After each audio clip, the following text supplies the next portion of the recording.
Certains membres de la section cinéma de la MJC de Marckolsheim ont imaginé différents événements durant le mois de mai sur le thème de l'anarchie.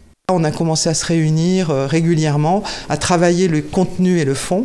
Et après, on est passé, avant l'été dernier, je dirais, à quelle forme ça va prendre en construction, sous forme d'exposition, avec des contenus que nous avons tous créés. Ce n'est pas des contenus qu'on a pris quelque part tout fait. Donc ça veut dire du débat, de la discussion, de la relecture, de la critique. Et également que ce soit vivant. Donc c'est ce qui explique qu'on ne se contente pas d'avoir une exposition, mais qu'il y a concerts, ateliers, débats et évidemment cinéma, puisque c'est quand même le cœur de notre section, de façon à ce qu'on puisse explorer plusieurs facettes en étant sur du vivant. L'exposition est en place à la Bouilloire. Elle présente l'anarchie à l'aide d'un écran tactile, de panneaux explicatifs ou encore d'œuvres artistiques comme celle de Manolo Prolo.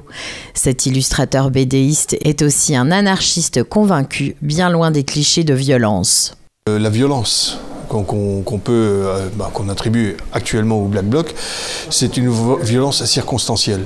C'est une violence en réaction d'une autre violence infiniment plus dure, celle de l'État. Des gens qui se croient autorisés à penser pour nous, et c'est une réaction à la dureté de la vie. L'anarchie, c'est plutôt une construction. C'est un art de vivre avec ses semblables, libres, et en respectant leur liberté. Mais là, effectivement, la violence qu'on peut constater, c'est une violence circonstanciée. Jeudi 4 mai, le cinéma de la Bouilloire projetait le premier des 4 chapitres du documentaire vidéo Ni maître ni Dieu, une histoire de l'anarchisme, disponible sur YouTube. Le réalisateur Tancred Ramonet était présent durant la projection. Les spectateurs ont pu découvrir l'histoire de l'anarchie de sa naissance jusqu'à la Première Guerre mondiale.